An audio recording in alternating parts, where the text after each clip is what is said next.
Il est 13 h, bonjour à tous. Merci de votre attention. Tout de suite, les titres à la une de l'actualité.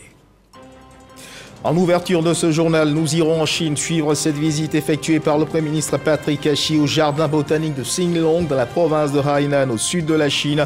Un centre spécialisé dans le développement d'espèces végétales de nouvelle génération, le cacao chinois, lui a été présenté. À suivre le récit de notre reporter Jean-Louis Bangbo.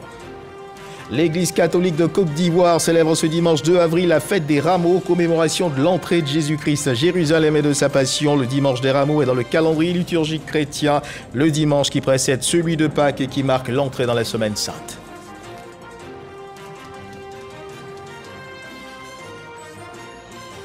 Au Burkina Faso, des correspondantes des journaux français Le Monde et Libération ont été priées de quitter le pays. Agnès Fèvre du quotidien Libération et Sophie Douce du journal Le Monde sont parties d'Ouagadougou. Elles sont arrivées ce dimanche matin à Paris. Voilà pour l'essentiel. Mesdames, Mesdemoiselles et Messieurs, bonjour. Merci de nous suivre. Vous conviendrez avec nous que la violence sous toutes ses formes est assurément antisociale, car dans son essence, la violence, quelle que soit sa couleur ou son expression, contraste avec les valeurs de paix censées régir nos sociétés. Ce 13 h, dans le cadre du Dimanche Magazine, nous parlerons de violence, d'un type de violence qui malheureusement continue d'être pratiqué dans nos familles et sociétés, des violences dites domestiques et bien d'autres types de violences. Mieux, nous parlerons d'un projet de loi qui a été adopté en Conseil des ministres dans le cadre de la poursuite des efforts entrepris par l'État de Côte d'Ivoire pour assurer la protection de la personne humaine, la loi relative aux mesures de protection des victimes de viols, de violences domestiques et la violence sexuelle autre que domestique. Et cela, ce sera avec notre invité du jour, Monsieur Constant Delbé, directeur des droits de l'homme au ministère de la Justice et des droits de l'homme. Monsieur Constant Delbé, bonjour et merci d'être avec nous sur ce plateau. C'est moi qui vous remercie. Alors donc avec vous, nous essaierons d'en savoir davantage sur cette loi et ses innovations. Mais avant cet entretien, eh bien les voix religieuses, mieux chrétiennes, qui s'élèvent depuis ce matin et qui sonnent à nos oreilles, nous rappellent qu'aujourd'hui est jour de réjouissance pour l'Église catholique de Côte d'Ivoire qui célèbre ce dimanche 2 avril la fête des Rameaux, commémoration de l'entrée de Jésus-Christ à Jérusalem et de sa passion. Nos équipes ont sillonné quelques églises pour prendre le pôle de l'ambiance qui prévaut dans ces lieux de culte. Reportage à suivre dans un instant. Des moments de joie que nous retrouverons assurément au cours de ce journal. Le temps pour nous de tourner nos regards vers la Chine. Nous lisions à l'entame de cette édition dans les titres pour suivre cette actualité du Premier ministre Patrick Hashi qui, en marge du Forum Boao pour l'Asie où il conduisait la délégation ivoirienne, a effectué une visite terrain au jardin botanique de Xinglong dans la province de Hainan, au sud de la Chine, un centre spécialisé dans lequel il lui a été présenté le cacao chinois. Patrick Hashi s'est réjoui de cette visite. Jean-Luc Bangbo, Kéré Adama, envoyés spéciaux à Boao. C'est sous une pluie battante que le Premier ministre Patrick Hashi a parcouru les sentiers du jardin botanique de Xinglong. Placé sous la coupole de l'Académie chinoise des sciences agricoles tropicales, ce jardin développe des variétés de cultures avant-gardistes comme ses plants de cacaoyers. Patrick Hashi, Premier ministre du pays leader mondial de la production de cacao, est venu faire l'expérience de ce cacao chinois. Nous venons en particulier de voir des champs expérimentaux de café et de cacao.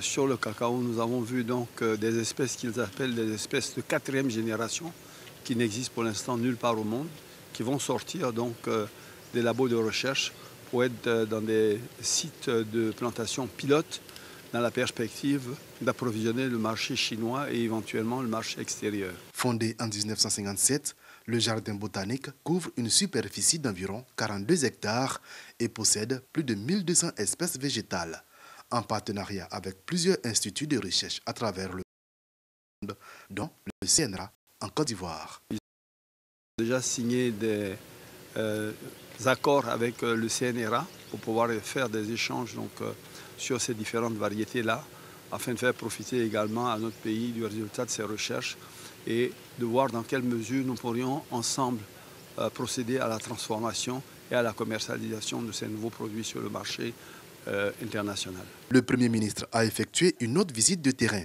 Cette exploitation risicole, toujours dans la province de Hainan, au sud de la Chine, 80 hectares, réalisés au moyen de techniques culturales modernes comme le sémi ou l'épandage d'engrais par drone. Et loin des plants de cacao chinois, à des milliers de kilomètres ici en Côte d'Ivoire, le lancement de la 5e édition de l'As de la Palme a été effectué par le ministre d'État, ministre de l'Agriculture et du Développement rural, Kobena Kwasi Adjoumani, un concept né de l'idée de la journée du planteur. Objectif de l'événement, promouvoir les atouts du palmier à huile et encourager ses planteurs. 100 lauréats issus de 4 régions seront récompensés cette année au mois d'août dans la région du Bassa-Sandra. Walter Amadou Ouattara. Les enjeux de l'agroforesterie dans la démarche vers la souveraineté alimentaire en Côte d'Ivoire, c'est le thème de la 5e édition de l'As de la Palme. Initiée par Palmici, filiale de Sifka en 2016, sous la dénomination Journée du planteur. La journée du planteur Palmici se présente pour nous comme un moyen de valoriser à la fois nos planteurs ainsi que les acteurs du secteur du palmier à huile. Cette journée est aussi un outil de sensibilisation et d'incitation à s'inscrire dans une démarche d'agriculture durable et à encourager la jeunesse à revenir dans ce noble métier. 100 lauréats, dont des planteurs, des sociétés coopératives, des intermédiaires d'achat et des transporteurs seront récompensés. Le développement de la filière palmier à huile en Côte d'Ivoire repose sur plus de 50 000 planteurs de palmier à huile. Cette agriculture génère plus de 50 milliards de francs CFA de revenus annuels perçus par les planteurs. Chers parents, le président de la République, son Excellence M. Alassane Ouattara, voit vos peines et les difficultés que vous éprouvez au quotidien dans l'exécution de votre activité. Et il n'y est pas insensible. C'est pourquoi, à travers son gouvernement, il encourage et favorise toutes les initiatives prises en faveur, bien sûr, de votre bien-être et de la valorisation de votre travail. Après Aboisseau, Divo, Grand Laou et Bonnois, la 5e édition se tiendra sur 2 jours au mois d'août 2023 dans la région du Bassa-Sandra. Au moins 10 000 visiteurs sont attendus. Nous sommes dimanche et comme chaque dimanche, des milliers de fidèles chrétiens se présentent aux portes des églises pour rendre culte à leur Seigneur. Particularité ce dimanche, ils sont allés dans ces églises avec à la main des rameaux en commémoration à l'entrée de Jésus dans la ville de Jérusalem. Vous l'avez compris, l'Église catholique de Côte d'Ivoire célèbre ce dimanche 2 avril la fête des rameaux et nos équipes de reportage ont sillonné quelques églises. Reportage. L'hymne Hosanna, repris en chœur par les fidèles catholiques de la paroisse Saint-Albert-le-Grand de Cocody. Un rituel qui intervient avant la bénédiction de leur hameau de palmiers verdoyants, signe de vitalité. C'est dans ce recueillement que ces paroissiens commémorent, à l'instar de toutes les églises catholiques, l'entrée triomphale de Jésus-Christ à Jérusalem, jour de rameaux. Le curé Patrice Bowie fait le récit de cette arrivée solennelle dans la ville sainte issue des 4 évangiles canoniques. La cérémonie se poursuit avec la procession des fidèles. Le Christ est acclamé, les palmes en l'air. C'est notre cœur qui doit s'ouvrir pour l'accueillir. Ce n'est pas seulement l'église, ce n'est pas seulement les murs, ce n'est pas seulement les rues. C'est notre cœur qui doit l'accueillir. Et si notre cœur l'accueille comme roi, comme seigneur, comme fils de David, il est normal qu'il pourra régner sur tout l'univers. Une occasion pour ces chrétiens de prier pour la paix et d'adorer le Seigneur. Cette prière que j'adresse au Seigneur, c'est que Dieu accorde à chaque famille en Côte d'Ivoire la grâce de la paix, la grâce d'une réconciliation vraie. Même cérémonial à la paroisse Sainte-Joséphine Bakita d'Ategoubé 3, dans le diocèse de Yopougon. L'entrée messianique est célébrée dans la louange, l'adoration, le partage, une aubaine, pour programmer les œuvres sociales au profit des couches vulnérables. Nous avons donné des vivres pour la période de carême. Mais j'ai tenu personnellement ce week-end à faire ce week-end de la solidarité, de la charité et du partage avec les maillons les plus faibles de notre tissu social. Soyons tous unis ensemble pour la paix dans nos communautés, pour la paix dans nos familles et pour la paix dans notre pays. La communauté de l'Église du christianisme céleste des 2 plateaux n'est pas restée en marge. Elle est allée à la rencontre du Christ. Nous demandons beaucoup la rémission de nos péchés. Que Dieu nous pardonne de tout ce que nous avons fait du mal à nos amis, nos frères, les uns et les autres. Les rameaux bénis après la messe orneront les croix et les images religieuses dans les maisons, geste de vénération et de confiance envers le Christ. À travers cette fête de rameaux, les fidèles catholiques du district d'Abidjan et de l'intérieur du pays débutent la marche vers la Passion du Christ, 6 jours avant la Pâque.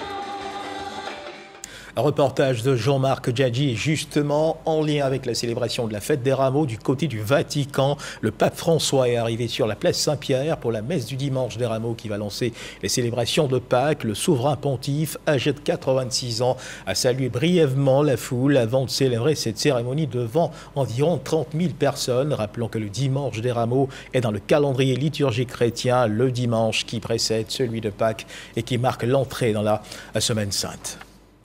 On reste dans cette ambiance de religiosité où louanges, recueillements et prières se côtoient pour suivre cette remise de dons de vivres et non-vivres à 16 congrégations religieuses à la faveur du carême chrétien, don de la première dame Dominique Ouattara d'une valeur de 15 millions de francs CFA, remis par sa représentante, la ministre Anne-Désirée Ouloto, un geste fort apprécié par les bénéficiaires. Grâce Kando. L'élan de solidarité gouvernementale continue de se tisser à l'endroit de l'Église catholique en cette période de carême. Après les diocèses, les séminaires et Caritas Côte d'Ivoire, c'est au tour des congrégations religieuses de recevoir des vivres et non-vivres. Nos congrégations soutiennent beaucoup de personnes désœuvrées ou qui ont des soucis de nourriture et je pense que c'est la bienvenue pour nous aider à les soutenir. Et nous demandons au Seigneur d'accorder la santé de l'âme et du corps à la première dame et à Madame Ouloto pour ce geste. Ces 20 tonnes de vivres et non-vivres d'une valeur de 15 millions de francs CFA est un don de la première dame Dominique Ouattara. En son nom, la ministre Anne-Désirée Ouloto a dépêché pour la circonstance la directrice de la coordination et du suivi des services extérieurs du ministère de la fonction publique pour faire ce don. Nous sommes là au nom de la ministre de la fonction publique Anne-Désirée Ouloto qui est mandatée par la première dame Dominique Ouattara, une fervente chrétienne qui vient participer à ce temps de pénitence, de partage et de prière pour soutenir toutes ces sœurs religieuses qui recevront ces vivres et non-vivres pour aider des familles, pour aider leur congrégation à prendre en charge tous ceux qui viendront vers elles. Au total, ce sont 16 congrégations religieuses qui ont été dotées de vivres et non-vivres. Reportage de Grâce Kando, un élan de solidarité en ce mois de pénitence qui s'étend à la communauté musulmane. Des kits alimentaires ont été distribués aux familles vulnérables hier samedi 1er avril dans la cour de la grande mosquée de la Riviera 3. Ce sont 200 personnes qui ont bénéficié de ces dons. La communauté musulmane de la Riviera 3, à travers une opération baptisée Nourriture pour tous, veut permettre aux plus démunis de passer un bon mois de Ramadan. Evelyne Yeboué, Franck Quadio. Un soulagement pour les couches défavorisées à la Riviera 3. Des numéraires et autres kits alimentaires composés de riz, de lait et de sucre leur sont offerts par la communauté musulmane. J'ai réussi ça, je suis très contente pour couper les gènes. Un acte de solidarité pour les donateurs au profit des personnes vulnérables en cette période de Ramadan, 5e pilier de l'islam. À l'approche du mois de Ramadan, nous lançons un appel aux fidèles de manière à ce que tous nos frères qui sont éprouvés par le manque en termes d'alimentation, par le manque en termes de numéraire pour accomplir leur mois de jeûne, puissent venir, nous puissions leur apporter une aide.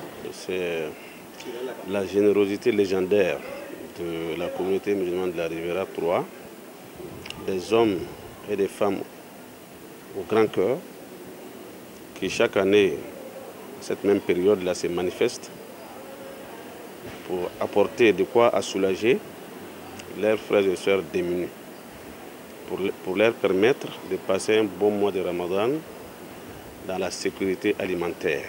Au cours de ce mois de jeûne, des ruptures collectives sont organisées chaque jour au sein de la mosquée de la Riviera 3.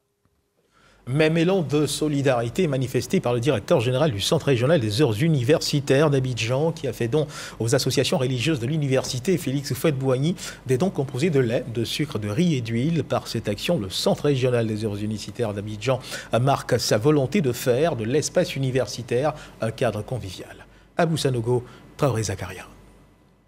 Mamadou Deli, directeur général du CROU A1. Le Centre régional des œuvres universitaires d'Abidjan 1 apporte son soutien à la jeunesse estudiantine catholique, GEC, et à l'Association des élèves et étudiants musulmans de Côte d'Ivoire, AEMC, des kits alimentaires composés de riz, d'huile, de sucre et de lait pour les accompagner dans ce mois de carême et de jeûne du Ramadan. C'est une action qui nous va droit au cœur, parce que le CROU a aussi en nous dans cette période de pénitence, de partage, de jeûne. On peut dire que c'est une bonne action.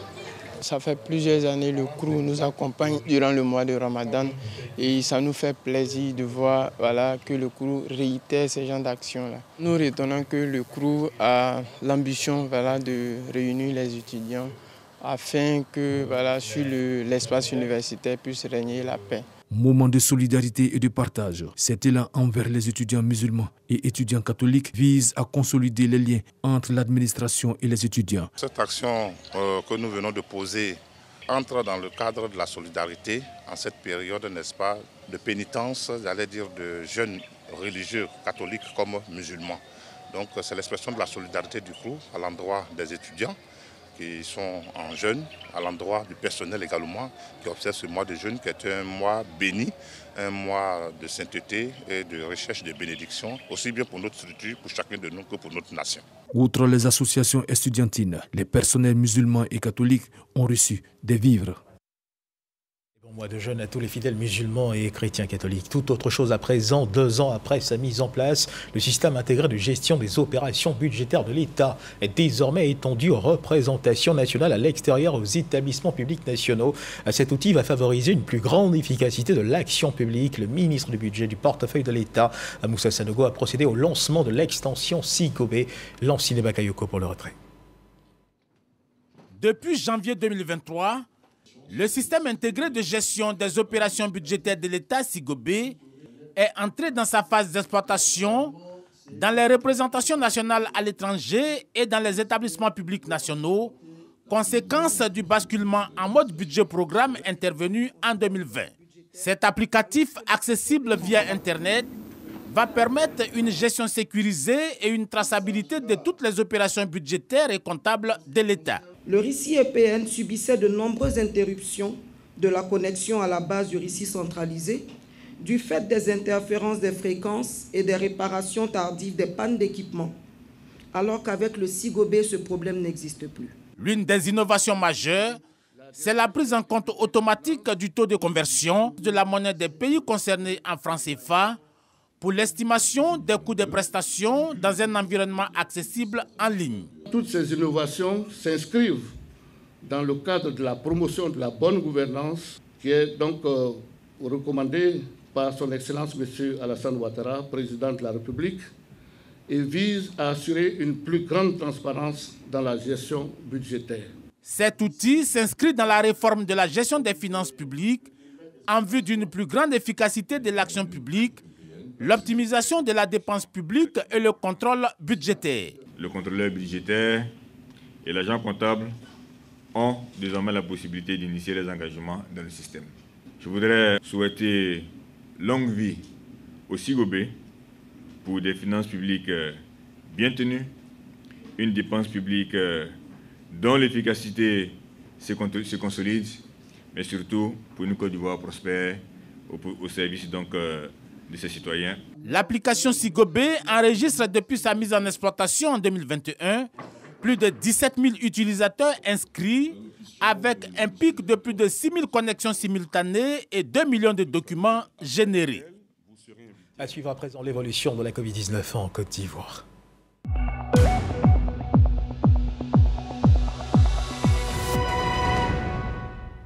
Le ministère de la Santé et de l'Hygiène publique de la couverture maladie universelle a enregistré hier samedi 1er avril 2023 0 nouveaux cas de Covid-19 sur 206 échantillons prélevés, soit 0% de cas positifs, 0 guéris et 0 décès. À la date du 1er avril 2023, la Côte d'Ivoire, notre pays, compte donc 88 301 cas confirmés, donc 87 463 personnes guéries, 834 décès et 4 cas actifs. Le nombre total d'échantillons est de 1 681 718 le 31 mars 2023. 1801 doses de vaccins ont été administrées, soit un total de 27 425 190 doses du 1er mars 2021 au 31 mars 2023. À l'instar des pays du monde entier, la Côte d'Ivoire commémore ce dimanche 2 avril la journée mondiale de sensibilisation à l'autisme. L'autisme, aussi appelé trouble du spectre autistique, regroupe diverses affections liées au développement du cerveau. Il se caractérise par des difficultés à gérer les interactions sociales et à communiquer. L'association Rayon d'Espoir a initié une marche de sensibilisation afin d'attirer l'attention des populations sur l'inclusion sociale des autistes en Côte d'Ivoire. Khalil Diomandé, Franck Quadio. Le combat pour l'inclusion socio-professionnelle est loin d'être gagné pour les autistes en Côte d'Ivoire. À l'occasion de cette 16e journée mondiale, ils arpentent les rues de la commune de Cocody pour donner de la voix. À leur côté, l'association Rayon d'Espoir. Estampillés marginaux, longtemps stigmatisés et parfois vus comme des enfants serpents, ils souhaitent voir ces stéréotypes à jamais brisés et participer eux aussi au développement de la nation. Nous sommes tous les humains. On veut que notre droit soit respecté. On veut travailler. Je sais faire la cuisine, la pâtisserie. C'est des enfants de qui encore on a honte dans cette société. Donc pour nous, il faut les sortir. Il faut les sortir, il faut les emmener à se socialiser en fait. Et pour quand on les socialise, c'est la population, la société qui doit les accueillir en fait.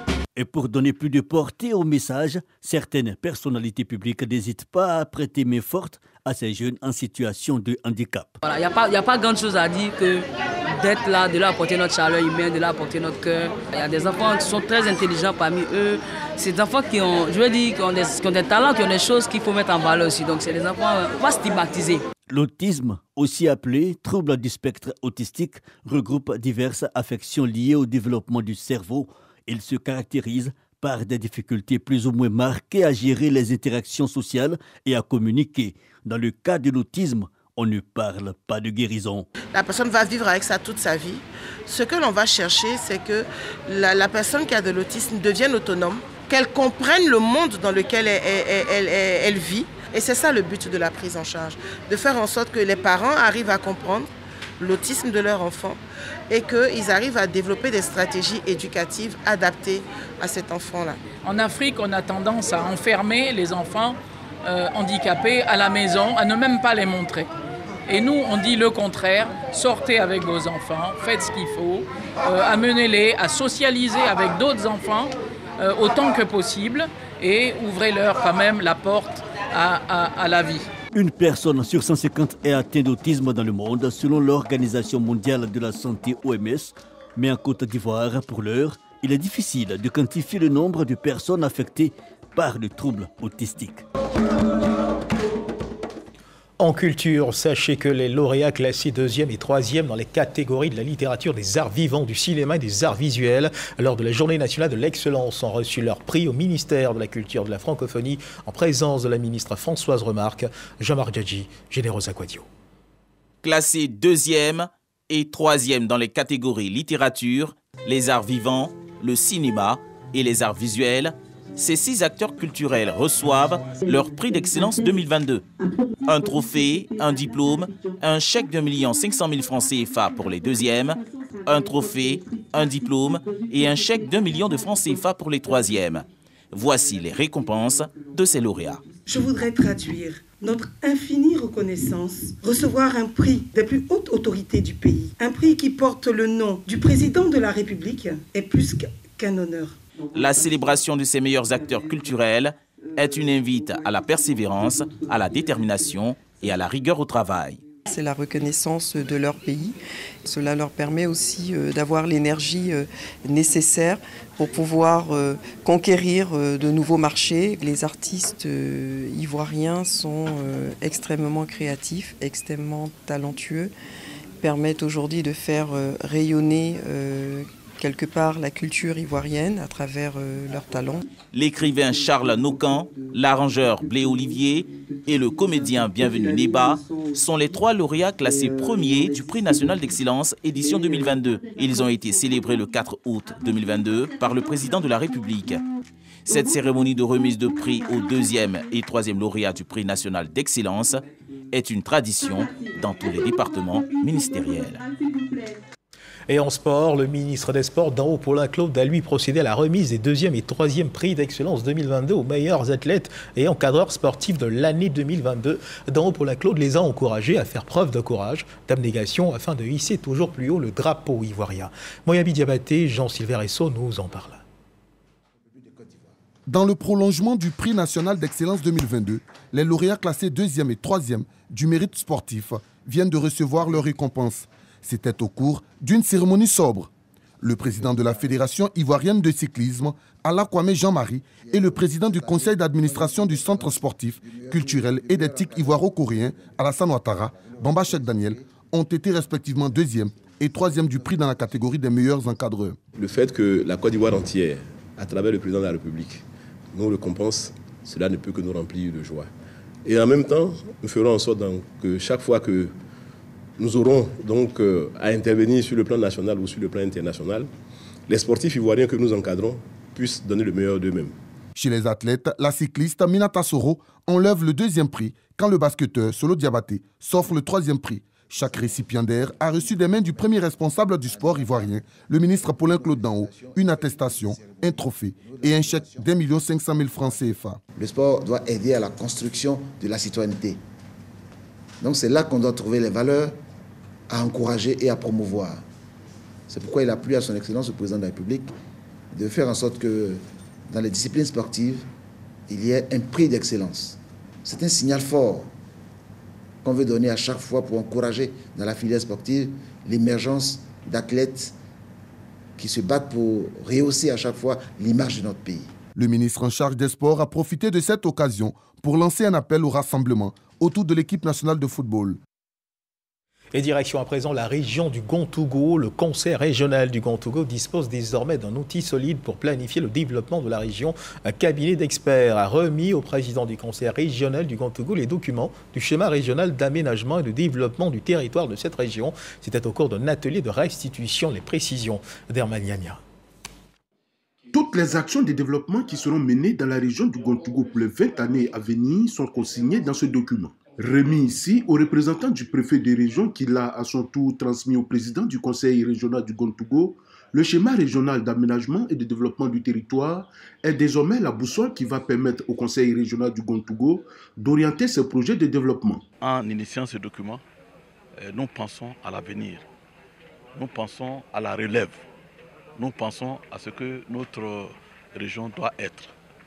Et aujourd'hui, nous en sortons très heureux, très fiers, parce que nous avons eu la chance d'avoir un très bon cabinet qui nous a sorti un travail vraiment édifiant, bon. Pour l'élaboration de ce document, le cabinet choisi a sillonné pendant plusieurs mois toutes les localités de la région du Gontougou pour rencontrer les différentes couches sociales afin de recueillir des informations utiles. Ce document est très important parce qu'il est un document de lobbying, j'y précise bien. C'est vrai que c'est un document d'orientation stratégique pour la région, pour guider ses actions, pour ne pas qu'il navigue à vue, mais c'est de lobbying auprès du gouvernement et des partenaires techniques et financiers au développement. Aujourd'hui, la région veut présenter un tel projet. Les partenaires techniques vont demander sur quoi vous vous appuyez pour qu'ils puissent vous aider. Ils vont sortir le document. Le préfet du département des Transitions Akwadio Bango André, représentant le préfet des régions du Gontougou, a salué la vision claire du développement du président Kosonou Kwasi Ignace. Terminant, il a exhorté les acteurs des collectivités territoriales décentralisées et les membres du corps préfectoral à s'approprier cet outil qui est désormais la boussole idéale pour impulser le développement du Gontougou.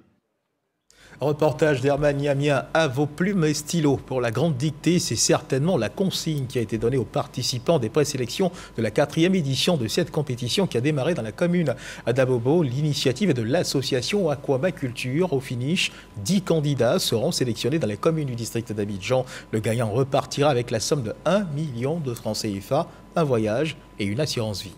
Khalil Diomandé, c'est Forazeki. Tremblotant, à bégayer.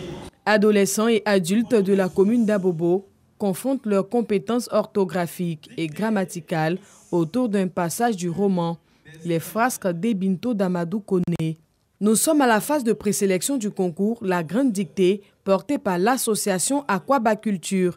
Au thème de la dictée, Jean-Jonathan Légré, fonctionnaire militaire, surclasse les autres candidats. Le champion des lettres n'a commis qu'une demi-faute.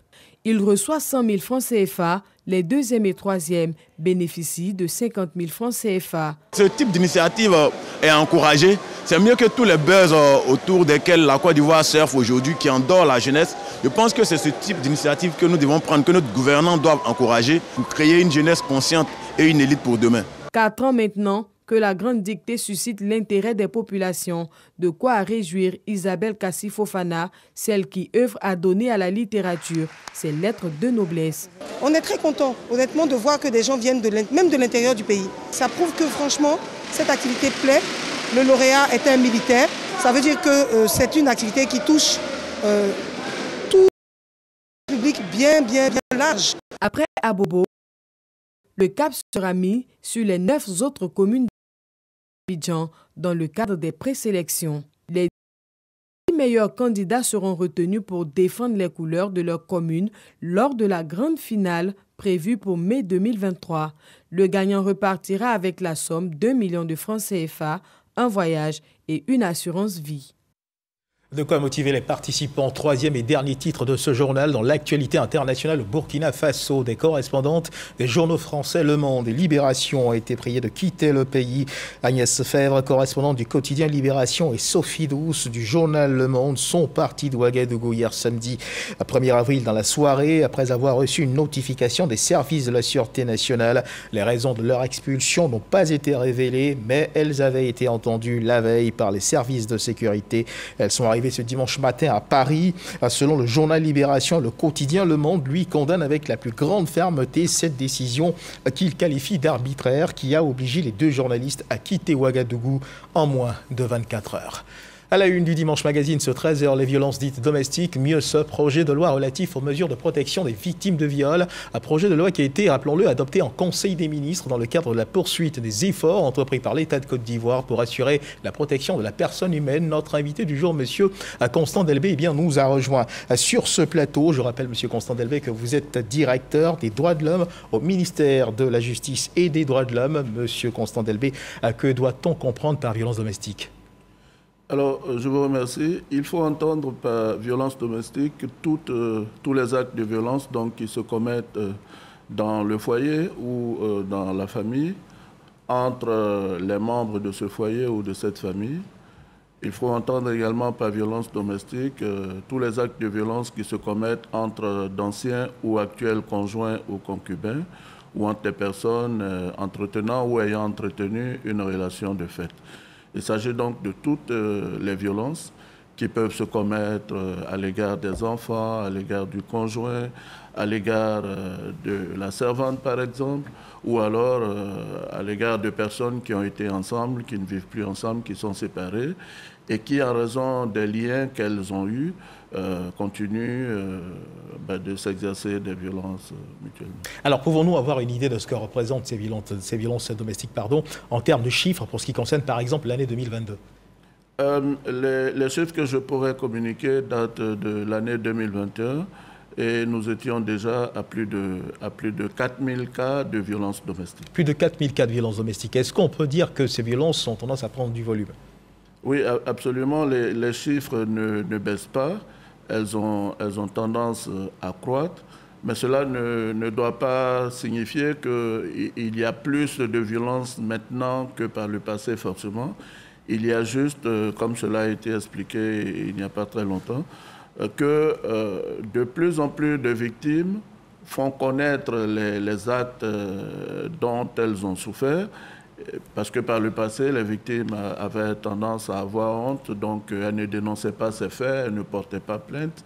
Et maintenant, de plus en plus, grâce à toutes les mesures qui ont été prises par l'État, à toutes les facilitations qui sont mises en œuvre, eh bien, les faits de violence domestique, de viol et d'autres violences sexuelles sont de plus en plus dénoncés. Alors, M. Constant Delville, on note également la prise en compte de violences dites morales par le Code pénal. Pouvez-vous nous en dire davantage ? Oui, c'est vrai que c'est une innovation importante du Code pénal parce que jusqu'à maintenant, ce qui était réprimé, c'était les violences physiques, les coups et blessures volontaires. Et donc, à côté des coups et blessures volontaires, nous avons désormais les violences morales qui sont réprimées. Et les violences morales, ce sont toutes les violences, tous les actes de contrainte, les pressions de nature psychologique infligées à une personne. C'est vrai que quand on le dit comme ça, on ne voit pas tout de suite, mais il faut se reporter aux conséquences de ces violences morales-là. On peut voir qu'on est vraiment dans du concret. Alors, elles peuvent se manifester par des violences verbales, par des privations, ou alors par l'isolement. Vous savez que l'être humain est un être social, donc une personne qui est placée en isolement, avec interdiction d'avoir un contact avec d'autres personnes, eh bien, à un moment, en termes de conséquences, il peut y avoir du stress, de la dépression, et cela peut aboutir parfois à des tentatives de suicide et même à du suicide. Alors, pourquoi une loi spécifique pour protéger des victimes de violences domestiques? Pourquoi? Alors, vous faites bien de préciser une loi spécifique parce qu'avant cette loi, nous avions le code pénal qui contenait déjà des dispositions qui accordaient une protection aux victimes de viols, de violences domestiques, en tout cas de toutes les infractions. La difficulté, c'est que cette protection n'était pas suffisamment efficace parce que dans la plupart des cas, la protection n'intervenait que lorsque la personne mise en cause avait été jugée et condamnée. Le juge pouvait alors prendre comme mesure de sûreté, par exemple, l'interdiction de paraître dans certains lieux.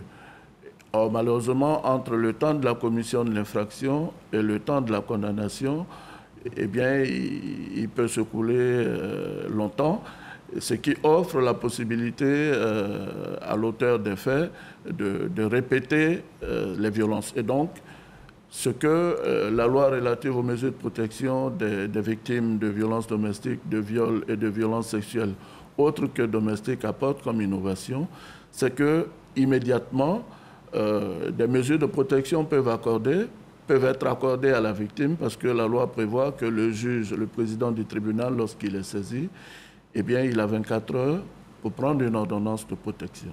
Et ces innovations, nous allons parler dans un instant suivant. D'abord, cet élément réalisé par Khalil Diomandé sur cette loi, justement. En 2020, la Côte d'Ivoire a enregistré 5 405 cas de violence basés sur le genre, dont 822 cas de viol, selon le rapport statistique sur les VBG. Pour freiner le phénomène des violences, le gouvernement s'est doté de la loi numéro 2021-894 du 21 décembre 2021 relative aux mesures de protection des victimes des violences domestiques, du viol et des violences sexuelles. Elle vise à non seulement assurer une meilleure protection des victimes de viol, mais surtout à lever les obstacles identifiés dans la mise en mouvement des actions publiques lorsque les violences sont commises. Désormais, la victime peut saisir la justice par une simple requête. La réception de la plainte ou de la dénonciation n'est pas subordonnée à la production d'un certificat médical.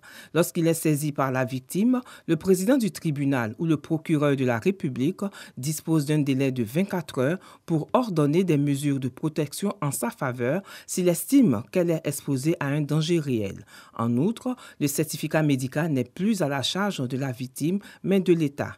Toutes ces dispositions sont couronnées par la mise en place de plus de 60 plateformes de lutte contre les VBG à travers le pays. Ces plateformes, installées dans les commissariats, ont pour vocation de recevoir les plaintes des victimes et de leur assurer une prise en charge rapide. Alors, M. Constant Delville, au travers de cet élément réalisé par Khalil Diomandé, commenté par Patricia Mouetia, doit-on retenir qu'au travers de cette loi, eh bien, la victime de violences domestiques est totalement protégée?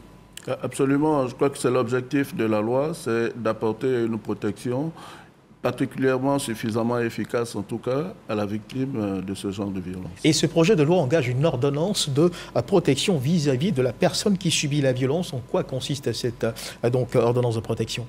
Alors, au titre de l'ordonnance de protection, ce que la loi prévoit, c'est que le président du tribunal, lorsqu'il est saisi, il peut ordonner toute mesure qu'il estime propre à assurer une protection suffisante des droits et des intérêts de la victime. Et donc, dans ce cadre, il peut, par exemple, pour un couple marié, décider de la résidence séparée des époux avec le maintien de la victime au domicile conjugal. Donc, il peut demander à l'auteur des coups, à l'auteur des violences, de sortir de la maison, d'aller habiter ailleurs. Et il peut mettre la charge de l'entretien de la maison qu'il quitte à sa charge. Et notons également que cette loi prend en compte les couples même mariés. Oui, absolument. La loi prend en compte tous les couples mariés, les concubins et même des personnes qui entretiennent de simples relations de fait, comme je l'ai indiqué. Alors, qui peut bénéficier de cette protection et dans quel cas? Alors, les personnes qui peuvent bénéficier de la protection de la loi, ce sont déjà les personnes qui sont victimes de violences domestiques et qui sont mises en danger par ces violences-là. Il y a également les personnes qui sont menacées de mariage forcé, quelle qu'en soit la nature, civile, coutumière ou religieuse. Il y a également les personnes qui sont victimes de viols ou de violences sexuelles dans leur lieu d'habitation. Et il y a enfin les personnes dont l'enfant mineur ou les enfants mineurs sont victimes de violences physiques, morales, sexuelles ou autres dans leur lieu d'habitation. Alors dites-nous, pour obtenir une protection, une ordonnance de protection, faut-il absolument brandir un certificat médical ou une plainte adressée à la police ou à la gendarmerie? Non, le certificat médical n'est plus une exigence. Il n'est plus une exigence. Et c'est une avancée notable de la loi. Ce qui se passait, c'est que lorsqu'une victime se présentait dans une unité de police, le certificat médical lui était exigé comme une condition de mise en mouvement de l'action publique. Eh bien, il n'en est plus ainsi, parce que la loi offre à l'officier de police judiciaire, au procureur de la République et même au juge d'instruction la possibilité pour les deux premiers de prendre une réquisition pour demander à un médecin d'examiner la victime, déjà de lui prodiguer les soins que requiert son état, mais également de lui délivrer un certificat médical. Pour le juge d'instruction, il pourra ordonner une expertise au fin de l'examen de la victime et de la production d'un certificat médical. Et je précise que la production de ce certificat médical sur réquisition est à la charge du Trésor public. D'accord. Et comment les plaintes doivent-elles être formulées en cas de violence domestique? Les plaintes peuvent être formulées très simplement. Il suffit de s'adresser à une unité de police judiciaire, que ce soit de la gendarmerie ou de la police nationale. Il suffit également de s'adresser au procureur de la République compétent et l'action publique est mise en mouvement aussitôt. Alors, M. Constant Delbé, l'accès à la justice, on le sait, a un coût. Quel est celui de la procédure à suivre en cas de violence domestique, de viol ou d'autres violences? Alors, la procédure, elle est gratuite. En tout cas, elle peut être gratuite si la victime... Elle est gratuite ou elle peut être gratuite? Elle peut être gratuite. Alors, je précise, elle peut être gratuite parce que c'est à la demande que la gratuité est accordée ou non. Dans le sens où, lorsque la victime demande à bénéficier de l'assistance judiciaire, eh bien, la loi prévoit qu'elle est de droit. Pourquoi la loi ne décide pas qu'elle est gratuite absolument? Mais parce qu'une personne peut très bien décider de prendre un avocat par ses propres soins et de ne pas passer par la procédure de l'assistance judiciaire. L'élément que je voudrais ajouter, c'est que dans ce cas-là, lorsque la victime demande à bénéficier de l'assistance judiciaire, et je répète, elle lui est accordée de droit, et donc parce que l'assistance judiciaire est accordée de droit, eh bien la personne est dispensée de faire la preuve de son impécuniosité, de son indigence. Ça, c'est une condition normale, une condition habituelle de l'obtention de l'assistance judiciaire. Dans le cadre de la loi, la personne en est dispensée. Alors, il revient généralement que les décisions de justice ne sont pas toujours exécutées. Que se passe-t-il lorsque la personne contre laquelle les mesures de protection sont prononcées refuse de se soumettre à la décision du juge? Oui, alors il peut arriver effectivement qu'une personne contre laquelle très rapidement des mesures de protection ont été prises, ne s'exécute pas. Dans ce cas, elle s'expose à des poursuites judiciaires. Elle peut être condamnée à une peine d'emprisonnement de 3 à 12 mois ou alors à une amende de 50 000 à 500 000 francs. Alors voilà qui marque la fin de cet entretien. Je rappelle avant de rendre l'antenne que nous recevions ce dimanche dans le cadre du magazine de 13h, Monsieur Constant Delbé, directeur des droits de l'homme au ministère de la Justice et des droits de l'homme. Avec lui, nous avons parlé de ce projet de loi qui a été adopté en Conseil des ministres dans le cadre de la poursuite des efforts entrepris par l'État pour assurer la protection de la personne humaine, la loi relative aux mesures de protection des victimes de viols, de violences domestiques et de violences sexuelles autres que domestiques. Merci de nous avoir suivis. Agréable début d'après-midi. Dieu garde la Côte d'Ivoire.